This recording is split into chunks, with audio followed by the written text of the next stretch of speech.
É o seguinte, hoje o programa vai ser um pouquinho diferente. Você já viu que eu estou sentada aqui, tá um pouco diferente. Aqui a gente está mudando. Como é que é isso? A partir do dia 22 de abril, nós estaremos de casa nova. Uhul! Vai ser tudo novinho e feito aí com muito carinho para você. E nesses dias aí de mudança, nós vamos rever algumas entrevistas interessantes aí que fizemos neste ano aí, que marcaram muito, né? Vamos começar falando aí sobre assédio, né? Uma entrevista aí muito importante que eu e o Serginho fizemos. Roda aí. O levantamento mostrou que quase 80% das jovens foram vítimas de assédio no Brasil. E aí, mais de 50%, Serginho, das mulheres, a idade, olha, 14 a 21 anos, aí convivem com o medo diário desse tipo de abuso. Medo já não é bom. E ainda diário desse abuso, Imagina a pressão. Né? Então, gente, sobre esta boa prosa é que convidamos e recebemos aqui no nosso estúdio aqui do De Tudo Um Pouco, a Carla Silene, que é advogada e diretora do Instituto Brasileiro de Ciências Criminais, e também a psicóloga Érica Damasceno. Bom Érica, dia, obrigado. bom Kátia, dia, queridas. Dia, que bom ter vocês aqui conosco. Bem-vindas. Muito obrigada. E ó, você já passou por situação assim, tá? Aproveita que elas estão aqui, que a gente sempre traz os melhores especialistas na área, não é verdade? Vamos definir, Carlinha, o que é assédio?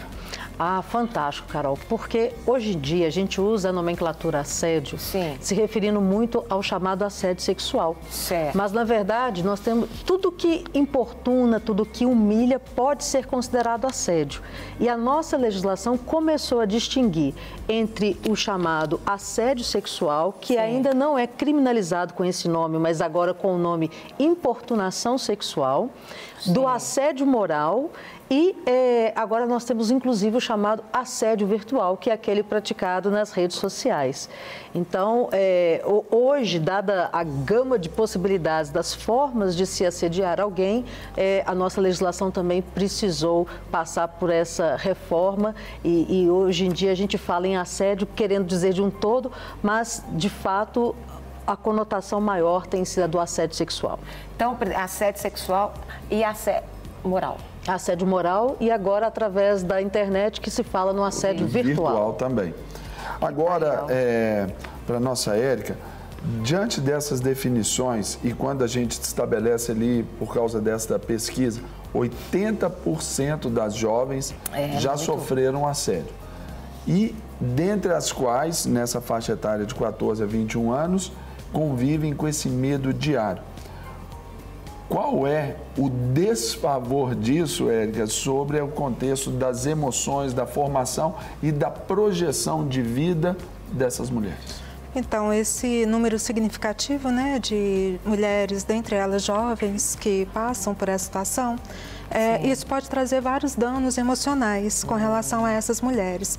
Um sentimento, né, uma baixa autoestima, né, de falar assim, olha, eu estou aqui e aí o que eu posso fazer diante disso? A estima dela fica muito rebaixada, né? Dessa questão de não sou capaz, não consigo, inclusive, me haver com essas situações, não consigo ter forças para lutar com relação a essa questão. E a luta é uma das questões, é um dos fatores muito importantes. Sim. E a mulher com a baixa, né, com a estima rebaixada, ela acredita que muitas vezes a culpa é dela, tem essa culpabilização que a sociedade muitas vezes nos coloca, né? Coloca a mulher nesse sentido, você é a culpada, apesar de você ser vítima. Você provocou, né? Você provocou, né? Com que roupa que você estava usando. E a questão emocional é nesse sentido, né? De ter essa estima rebaixada e a partir daí ela começar a acreditar que ela não pode, que ela não é capaz, inclusive que ela não é capaz de denunciar. Né? Então, as questões emocionais, nesse sentido, repercutem muito. Aí tem, né, várias questões que podem desenvolver para uma depressão, uma ansiedade, um receio de poder... Pode virar algo patológico. Pode virar patológico. Um receio, inclusive, de falar assim, nossa, eu não quero sair de casa mais, porque é algo tão perverso, né? Tão difícil para a mulher enfrentar, que pode, inclusive, chegar nessa situação. Eu vou até perguntar para você, Carlinhos, mas eu queria que colocasse na tela aí, tem uns dados aí que a gente falou que é bom, que aí a gente já vai incluindo aqui no papo. Que a gente comentou hoje, né, quase 80% dos jovens foram vítimas aí, né, de assédio no Brasil, das jovens, né? Nos últimos 6 meses, 78% das brasileiras de 14 a 21 anos foram vítimas aí de assédio nas ruas e outros espaços públicos. Olha... E o Brasil, ele é líder do ranking de lugares onde as mulheres sentem medo diário de serem assediadas. Eita! E os principais praticantes de assédio são pessoas da família e amigos. Nem... É complexo, não é verdade? Fala também dessa questão de culpar. Às vezes culpar a mulher. Pois é. O que a gente observa? A nossa sociedade está passando por uma transformação nesse código de convivência, da sexualidade e do nosso ser diante do mundo. Então, a mulher que até pouco tempo atrás, ela era aquele ser que se colocava numa postura de não mostrar os seus interesses, Sim. de não assumir as suas emoções e sempre, às escondidas, ela aceitava toda forma de abordagem, independente se ela era uma abordagem graciosa, se ela era uma abordagem muitas vezes ofensiva. Isso começa a mudar e a mulher começa a dizer o que ela quer, o que lhe interessa, a ter a postura de dizer assim, olha, isso me agrada e aquilo não agrada. O curioso é que quando ela começa a trazer essa postura e se autoafirmar e dizer o que ela interessa, ela entra em confronto. E ao invés de melhorar uma postura no sentido, olha, se isso não agrada uma mulher, então eu vou mudar o meu comportamento, o que a gente tem visto é que isso tem se tornado mais violento, mais incisivo. Então, antes, se era um gracejo, uma palavra indelicada, agora chega até o contato físico, um puxão no braço, um beijo roubado, puxão de cabelo e outras coisas mais. Então, essa mudança, ela tem sido significativa e é importante que os homens, de um modo geral, revejam as suas atitudes, porque isso, ao invés de aproximar, isso afasta. Sim. A ponto do direito ter que vir com a sua força e dizer, olha, aquele que agir desse modo estará sujeito, inclusive, a uma penalidade, a uma condenação criminal, o que é muito grave. E, ao mesmo tempo, a gente esbarra nessa história da mulher, ela se assustar e começar a entrar nessa onda. Mas pensando bem, se eu vou em tal lugar, então eu vou me esconder, né? No sentido de, às vezes, uma moça bonita, uma moça vistosa, ela começa a procurar, a ocultar essa beleza, porque ela tem medo do que vai sofrer. Ela não tem a liberdade, às vezes, de colocar uma determinada roupa, calçar um determinado sapato, usar uma determinada maquiagem, muitas vezes, porque acha que aquilo vai ser um convite. E quando, na verdade, a beleza está aí para ser apreciada, como diz, é um dom divino. A gente não tem que culpar ninguém por isso, não é verdade? Por ser o que a gente é, né? A gente vê a natureza, as flores, as árvores, tudo tem a sua beleza. E por que a gente vai ocultar isso? Imagina se a gente colocasse uma capa ao redor de todas as flores, de todas as árvores. A mesma coisa, por que as mulheres, então, têm que se ocultar atrás disso, com medo do assédio? E o curioso, né? A gente fala desse percentual na faixa de 14 a 21 anos. Esse dado me chama a atenção. Eu acredito que isso esteja aparecendo mais nessa faixa etária, porque estas jovens já formaram uma consciência diferente, onde elas verbalizam a ocorrência disso. Não significa que não aconteça em outras faixas etárias, mas muitas mulheres de outras faixas etárias acham que falar sobre isso é uma exposição e elas se ocultam. Está dentro da baixa estima, como a Érica falou. O medo de ser julgada. Mas será também que talvez essas nessa faixa etária elas se distinguem das demais, até mesmo pela questão dessa afirmação, mas as outras ainda, talvez um pouco mais velhas, ainda entenderem que até o processo do galanteio, do gracejo, faz parte também até dessa boa relação e até para elas dentro da autoestima delas? Com certeza. É assim que eu vejo, me desculpa, Érica, mas eu vejo que passa muito por isso. Uma brincadeira grosseira, mas até pouco tempo atrás nós fomos criadas numa ideia de que se você não ganhasse um galanteio na rua, então você não estava bem. Por exemplo, uma atriz aí conhecidíssima, né, só para ilustrar aqui o que a Carla falou, Adriane Galisteu, ela falava, quando ela estava assim, meio baixa autoestima, assim, que ela passava? Ela dava um rolê lá perto da casa dela, lá, passava perto das obras, para os trabalhadores lá, ô, gostosa, ô, não. Isso aí mexia. É uma questão geracional, né? Como você traz. O que acontece? As jovens de hoje, né, elas já trazem essa perspectiva de falar assim, olha, eu não me sinto bem diante dessas situações às quais as pessoas me fazem passar. E aí, antigamente, né, na época, vamos dizer, nas gerações da minha mãe, da minha avó, era muito nesse sentido, de falar assim, olha, as pessoas até sofriam esse tipo de situação, mas elas falam assim, olha, é algo que eu tenho que passar, e elas aguentavam muitas vezes caladas nesse sentido, né? Então, eu acho que hoje em dia as pessoas têm mais liberdade, elas estão dizendo mais, né? Tem aqui uma pergunta. Bom dia, Graça e Paz. Aqui é Missilene do Maranhão. Deus abençoe, querida. Tiraram uma foto da minha filha, sem ela ver, e colocaram no Instagram, né? À procura dela. Isso é assédio? Aí eu preciso compreender melhor a procura dela, em que sentido? Se foi de um alarme falso de uma criança que estaria perdida, e aí a gente teria uma notícia falsa de possivelmente até um crime, ou se isso foi feito no intuito de humilhar ou de perseguir essa criança para atingir talvez um pai ou uma mãe. Então, só com esse dado, Missilene, infelizmente eu não consigo dizer aqui efetivamente o que caracterizaria, mas entendo que ela deve procurar uma autoridade policial levando mais informações para que isso se esclareça. E quando a gente para pensar, igual nós estamos aí saindo do carnaval e a gente sabe que Belo Horizonte ainda nós vamos ter bloquinhos aí de rua até o dia 10 de março aí ainda, não é? A gente vê e nitidamente se explora essa questão da sensualidade e é uma mistura explosiva dessa sensualidade com ainda as drogas lícitas e ilícitas. A gente sabe que isso é complicado. Como tratar e se há uma perspectiva de mudança nesse tipo de comportamento, conciliando esses dois fatores de risco aí? Bom, quando a gente fala da potencialização da questão do uso das drogas ilícitas e especialmente das drogas lícitas, porque tem uma facilidade de acesso e um custo muito baixo, o que propicia um grande número de pessoas aderindo a esse comportamento, a gente sabe que esse é um dos crimes que é possível acontecer, a chamada importunação sexual, ou mesmo crimes mais graves, como já ouvimos dizer, de ocorrência de estupros e até homicídios.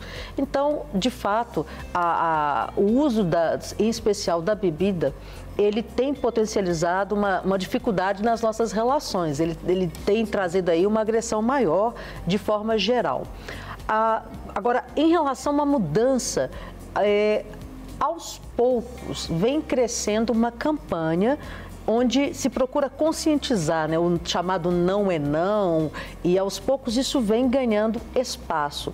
Mas é verdade que essa conscientização, ela passa pela pessoa estar ciente da responsabilidade. Se ela está indo para a rua, ela tem ali uma conduta exigida pela lei para uma convivência social. E se ela altera a sua consciência com o uso de alguma substância, provavelmente não vai resultar em algo muito saudável, em algo sadio em termos de convivência, podendo implicar na necessidade de uma aplicação de uma punição.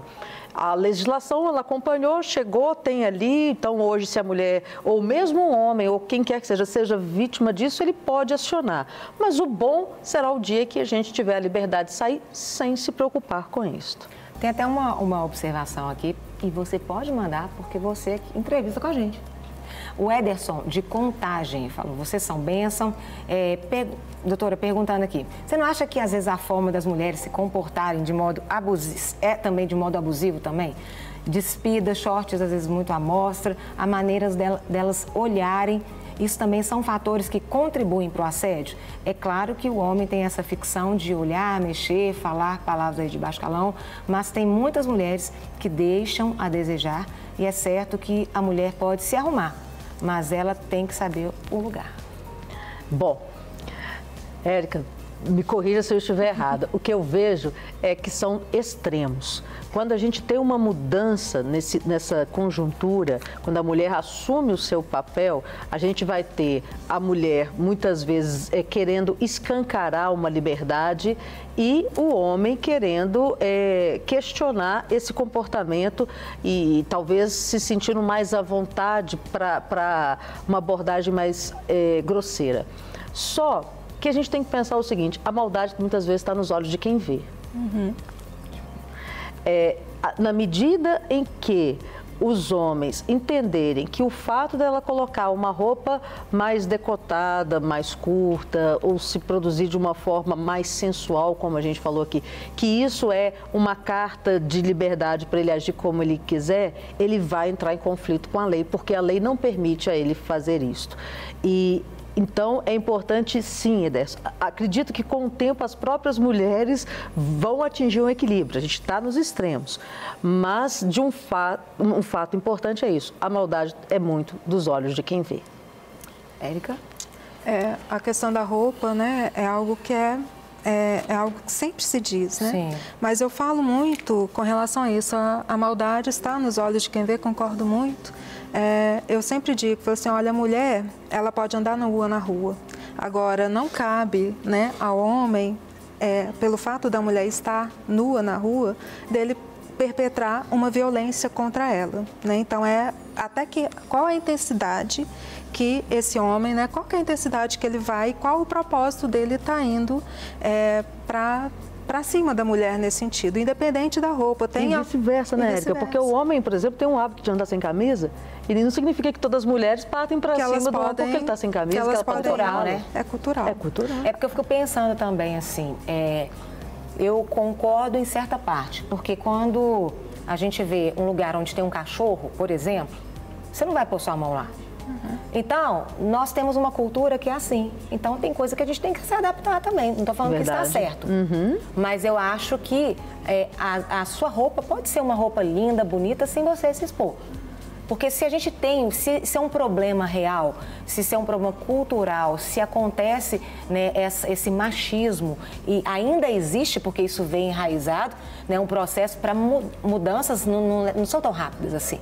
Eu acho também que tem que ter um cuidado das mulheres. Aí eu pergunto, esse cuidado, será que às vezes também a gente tem, não estou justificando, não. Estou falando assim, tem lá cachorro bravo, você não vai pôr a mão, você é inteligente. Carol, tem uma coisa que eu venho comentando, embora eu não tenha uma conclusão, por hora é só uma observação e acredito que a gente possa explorar isso com mais calma, aprofundando um pouco, mas fica aqui só a título de interrogação. Como professora, eu observo muitas vezes, lecionando para jovens, que as meninas, de um modo geral, se vestem atualmente com roupas mais ousadas no espaço da sala de aula. Só que sabe o que é o interessante? Então, muitas vezes eu me vi como professora, às vezes vestindo mais formal pela minha profissão, pelo espaço que eu estou ali, sofrendo, não é sofrer uma palavra pesada, mas atraindo mais olhares do que as próprias meninas, porque entre elas aquilo já é comum. Então, os rapazes já têm aquilo como tão comum que não desperta atenção. E a figura, muitas vezes, daquele que está à frente e que está vestindo de uma forma diferente, acaba sendo mais atraente do que aquilo que ele está mergulhado. Agora, até falou, quando fala aqui, gente, fala que a família e amigos são os que mais assediam. Então, dentro de casa. Isso acontece muito dentro de casa, né? As mulheres estão sendo assediadas por parentes, por amigos, e aí ela não se sente segura. Eu me pergunto, onde que a mulher se sente segura? Se dentro de casa, lugar de refúgio, né? Sim, dentro de casa ela está sofrendo esse assédio, né? Vários tipos de assédio. E aí, quando ela vai para o espaço público, né? Ela corre o risco de ser assediada em metrô, em ônibus, né? Na rua. Aí, quando você fala um pouco dessa questão do não é não, que foi lançado no Carnaval, e pensando até no dia 8 de março, né, que é um dia de muita luta com relação à mulher, pensando o quanto que essa campanha é importante. Eu estava vendo também, inclusive, as mulheres lançaram essa campanha, mas tem muitos homens comprando, aderindo a essa campanha e falando do quanto que é importante. Aí quando você traz que é uma questão cultural, eu acho que começa daí essa desconstrução, né, a partir desse homem falando, olha, eu respeito até onde a mulher está dizendo não é não, né? E aí ele vai desconstruindo junto com ele, vai repensando sobre isso internamente e vai passando para as pessoas, para os amigos, né? E por aí vai, do mesmo modo que a mulher também vai desconstruindo isso e se colocando nesse lugar, aonde é que eu quero, aonde que eu posso, até onde que eu posso ir, até onde que eu aceito, né? Sim. Tem... Carol, só um instantinho. Só sobre o comentário que eu fiz no início lá, falando sobre aí agora vem os Enzos e as Valentinas, exatamente não foi nenhum contexto pejorativo, né, dentro dessa brincadeira, porque agora, dada essa libertinagem que aconteceu aí, quantas gravidezes aí indesejadas aconteceram. E como os últimos nomes mais escolhidos aí para menino Enzo e menina Valentina, por isso dessa brincadeira e nada desrespeitoso, ao contrário, é preocupante e por isso que nós sempre levantamos essa condição aqui do sexo seguro e que Deus o criou para o casamento. Não é assim como está sendo acontecendo. E aí. tem uma participação aqui lá do Rio Grande do Norte, é o Gesiel. Eu sou ex-conselheiro tutelar. Devemos observar aí que a primeira educação é a familiar. Quando temos aí uma boa base familiar, isso causa um impacto muito bom na formação do adolescente. A população é uma arma muito forte contra o abuso, sempre denunciando a verdade. Quando a gente está diante de uma família que tem esse princípio, que tem esse cuidado, porque vai exatamente no encontro do que a gente comentava há pouco. Infelizmente, o espaço familiar ainda tem sido um lugar de assédio. Só a pergunta que a gente começou, que era lá do Maranhão, da menina, ela tem 18 anos, eles fizeram o quê? Eles tiraram uma foto dela e colocaram assim, procura-se, como se ela estivesse perdida.